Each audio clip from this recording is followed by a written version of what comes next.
শ্বশুর বাড়িতে গেছিলাম, ব্যাগ ভরে আম নিয়ে আসছি। বাবার বাড়িতেও গেছি, আম নিয়ে আসছি। আসসালামু আলাইকুম, কেমন আছেন? যে যে দিক দিয়ে আম দিচ্ছে আমি কিন্তু নির্দ্বিধায় নির্লজ্জের মতো নিয়ে নিয়েছি।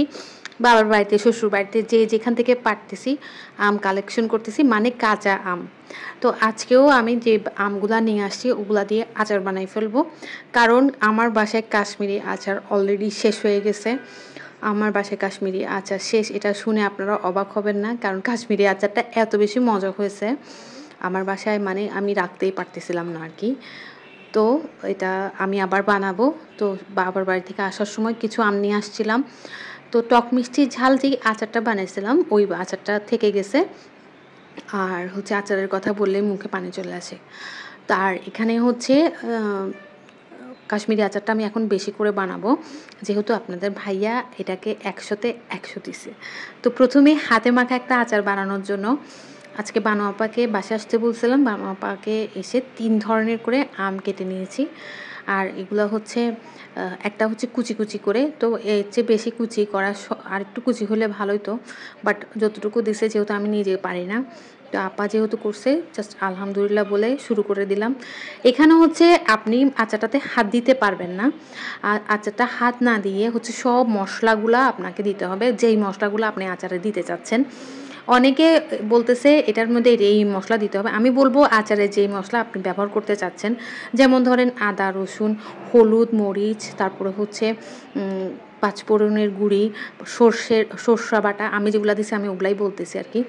তো এখানে হচ্ছে সবগুলা ভালো করে মিক্স করে লবণ, বিট লবণ সবগুলা মিক্স করে, আর রসুন আর কাঁচামরিচ হচ্ছে আপনাকে কাঁচা কাঁচা ব্লেন্ডারে আধা ভাঙা করতে হবে। জাস্ট এটাই ট্রিক্স, আর কিচ্ছু না। আর আরেকটা ট্রিক্স হচ্ছে যেই সরষের তেলটা আপনি ব্যবহার করবেন ওইটা অবশ্যই চুলা থেকে হওয়ার পরে, মানে চুলায় গরম করে তারপর ওইটাকে ঠান্ডা করে ওইটাই দিতে হবে, তারপর ভিনেগার। That's it. আপনাকে আর কোনো ধরনের ট্রিক্স অবলম্বন করতে হবে না, জাস্ট এভাবে রেখে 2 সপ্তাহ পরে আচারটা খেতে পারবেন। অনেকে অনেক ধরনের মানে অনেক ক্রিটিক্যাল করে রেসিপি বলে, জাস্ট আমি কী করলাম ওইটাই আমি আপনাদেরকে বলে দিলাম। ভালো লাগলে কিন্তু অবশ্যই বানিয়ে খেতে পারবেন, কারণ কাঁচা আম কিন্তু শেষ হয়ে যাচ্ছে। তো আমি এটা এভাবেই রেখে দিব।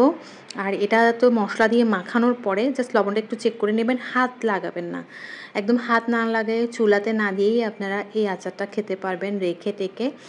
আর বিরিয়ানি অথবা খিচুড়ির সাথে কিন্তু এই আচারটা এত মজা লাগে, এত মজা লাগে। এই যে সরিষার তেলটা দিচ্ছি এটা কিন্তু একদম খাঁটি সরিষার তেল, খানবাড়ি সরিষার তেল বলে দিচ্ছি। যারা আগ্রাবাদ এরিয়ায়, চিটাং আগ্রাবাদ এরিয়ায় থাকেন তারা খানবাড়ি থেকে নিতে পারবেন।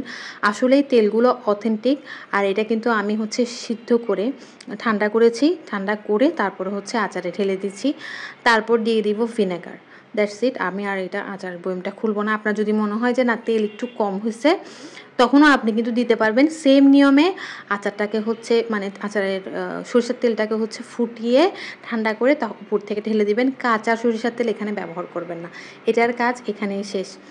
আর এখানে হচ্ছে টক ঝাল মিষ্টি অল্প অল্প পরিমাণ দেখছেন না, আজকে কিন্তু কাশ্মীরি আচারের পরিমাণটা অনেক বেশি। ওই যে বললাম কাশ্মীরি আচারের ডিমান্ড কিন্তু আমাদের বাসায় সবচেয়ে বেশি, এটা 100-তে 100 পাইছে। তারপর হচ্ছে এই আচারটা, এটা হচ্ছে টক মিষ্টি ঝাল আচার।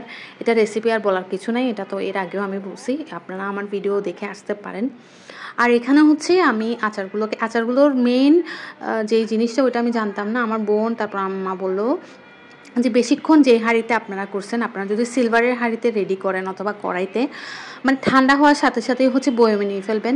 বয়মে নিতে যদি দেরি হয়, কারণ গরম আচার তো আর বয়মে নেওয়া যাবে না, ঠান্ডা আচার যদি মানে নিতে দেরি হয় তখন আপনাদের আচারে হচ্ছে ফাঙ্গাস চলে আসে। আমরা অনেক সময় মানে চিন্তা করি যে আচারে কেন ফাঙ্গাস আসে, আচারে আসলে এই কারণেই ফাঙ্গাস আসে। সিলভারের হাঁড়িতে যদি বেশিক্ষণ আচার রাখা হয়, এটা আম্মা আমাকে শিখাই দিছে। তো আজকে নতুন জিনিসটা আপনাদের সাথেও শেয়ার করলাম। তো আচারগুলো দেখে মাশাল্লাহ মাশাল্লাহ বলবেন, আবার বাসায় ট্রাই করবেন। আল্লাহ হাফেজ।